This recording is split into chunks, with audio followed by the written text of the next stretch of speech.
Hello from Southern Ontario, Canada. I thought I'd share with you what I've learned recently about the Landlord-Tenant Act, because there's a lot of abuse. With Trudeau's flooding the country with his immigration policies, and the hence created housing crisis, inflation, the property values going up, there's a lot of abuse by landlords upon the tenants. Now, here in Ontario, we have the Landlord-Tenant Act, a provincial bureaucracy. I don't know if they're part of the recently striking PSAC union or quite how that works. But anyways, to be truthful, the Landlord-Tenant Act is kind of biased towards the tenants, to be truthful. However, let me explain some of the rules and regulations. Now, let me first dispel a common myth, and I don't know how this came to be true. Maybe it was true once long ago and still remains as legend. That being that you can't be evicted in the winter months.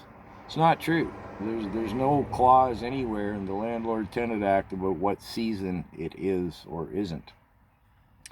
The Hydro has a clause where if you're in arrears with them and get cut off and it's in the winter months, they put a limiting device on your meter that you only have 15 amps of service. That'll run like a little heater you can huddle around and not freeze. Your pipes would freeze, but you wouldn't. And I'm not sure how that works. I don't know anybody who's ever played that card, so to speak. And I didn't research it. It's not part of this. So, okay, back to the Landlord-Tenant Act. The problem of abuse is what's often referred to as renovictions. They'll evict a tenant claiming they're going to do renovations, but they just want rid of the tenant because they can double the rent. The housing crisis being what it is. Now,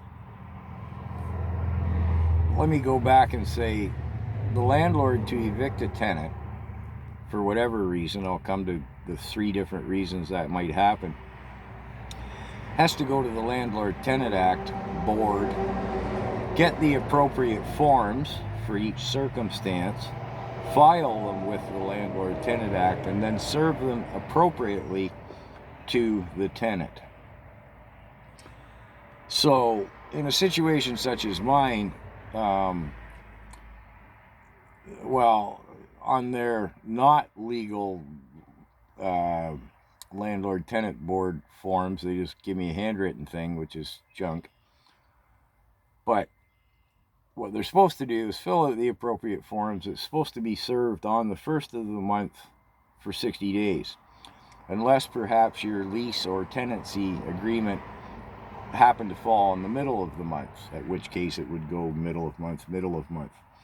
They served me mine on the 10th to the 10th. Well, they can't do that even if it was the right forms filled out and served properly. I'll come back to the renoviction and family thing, which I haven't mentioned yet, in a moment. But if the tenant doesn't pay rent, if he's contractually obligated to pay on the 1st, which is the norm, if he hasn't paid by the 5th, on the 5th, the tenant or the landlord can go file the appropriate forms with the Landlord-Tenant Board and serve 60 days notice to the tenant. And then it can get funky, but I'm not going to go down that path. So a reno-eviction, if the landlord is going to claim he's renovating, and this is why he's serving notice to the tenant can then go to the Landlord-Tenant Board and file whatever appropriate forms those are to say, well, I want proof that that's happening. Not just he tosses me out, paints a cupboard door, and doubles the rent, right? And then there's the family clause. They can evict the tenant for a family member to move in. And I think they have to stay there for a minimum 1 year of time, but I'm not sure about that, but I think that's the case. The guy can't throw in a sleeping bag for a month, and you know what I mean. And again, the tenant then can go to the Landlord-Tenant Board and file whatever that says, yeah, he better have done that. So if the tenant is evicted for the family clause or the renovation clause, he can go file and make sure that the landlord is on the up and up with all that, because it is very, very common to use those two excuses just to toss the guy out and double the rent. And if the landlord is caught doing that, oh boy, or it gets bad fast on the landlord. He can end up paying moving expenses and who knows how long. I don't know the exact details of, but he's going to end up paying for the tenant to move and probably several months rent. I don't know the details, right? And a lot of tenants don't know this. They just accept that, oh, okay, I gotta go, right? Ugh. Something else I learned this time around, I didn't realize, if a lease expires, its terms remain. You don't have to renew the lease for the terms to stay. Now, in a usual rental arrangement, the landlord will increase the rent annually as allowed by the landlord-tenant board. It might be 1.6% one year, it might be 2.4% another year, or whatever, right? I don't know. Maybe they base it on the... I was looking at how long I'm rambling. Well, I might as well keep rambling. You're either watching or not. Or interested or not, I should say.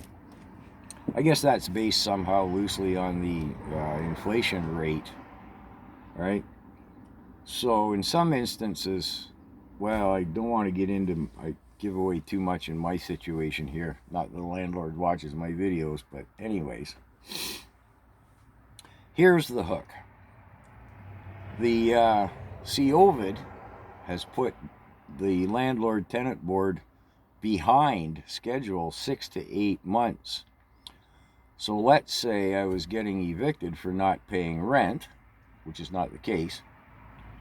He would have to file the appropriate forms, serve them on the 5th of the month, blah, blah. I'd have 2 months then to be legally evicted. Well, if I just say, no, I'm not leaving, he's got to take me to the landlord-tenant board tribunal to get me out. So it's going to take him 6 or 8 months to get me there, or this I'm using myself as a hypothetical non-rent paying tenant. And it's still being done online because, well, there's snivel servants at the landlord-tenant board, and they can. So I'd squat here without paying any rent for 6 to 8 months, and there's nothing they can do legally. Then it goes to tribunal, and they go, well, okay, you didn't pay the rent, dude. And then it's like, I don't know, another 30 days till the sheriff can come in and say, at that point, you've got, I think, 5 days or something. And then they're just going to put a lock in the door and you can't get back in the house, right? So that's how that works. So, in my situation, which I'm muddling up with reality and hypothetically, but if they'd served me the proper forms that said they were going to do renovations or the family thing, I could contest that. I could say, well, I want it proved, I want to take it to tribunal, and there'd be nothing they could do as long as I keep paying the rent until it comes to tribunal 6, 8 months later. Then they got to give me 60 days. So now we're looking at a possible 10 months, right? This is what I mean by it's kind of biased towards the tenants. And at the same time, if I just said right now, well, I don't feel like leaving here until 6 months from now, and I don't pay the rent, they can't kick me out. They got to wait until it goes to tribunal, at which point the landlord-tenant board would say, well, okay, pal, you squatted there and you didn't pay your rent, so you owe the money to the landlord for the unpaid rent.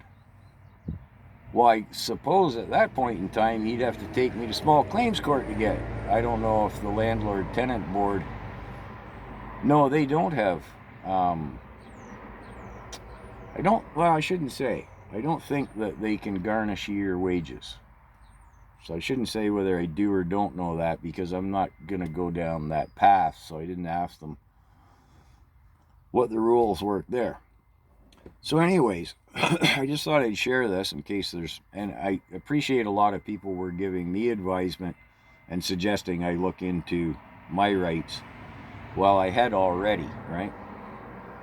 So that's what I know at this point, and I think it's important for tenants to know it because, well, over the last 2 years, I've seen a lot of people, I'd say contemporaries, peers of mine, whatever you want to call, who have become homeless for a lot of these aforementioned reno evictions and family scamly thing. I don't think it has a slang pet name. So I thought I'd share it with you. And I don't know what kind of penalties, as I say, if they were caught, the landlord was caught on a reno eviction or a family thing and got caught after the fact by the tenant and the landlord-tenant board, the tenant would be living somewhere else with the former landlord paying for the longest time. Again, I don't know exactly how it would work. And again, you'd probably have to take him to a small claims court at that point in time, blah, blah. So really, that's your two choices. Again, in my semi-real and semi-hypothetical situation, I can continue to pay the rent here. It would be 8 months before he'd have to prove anything.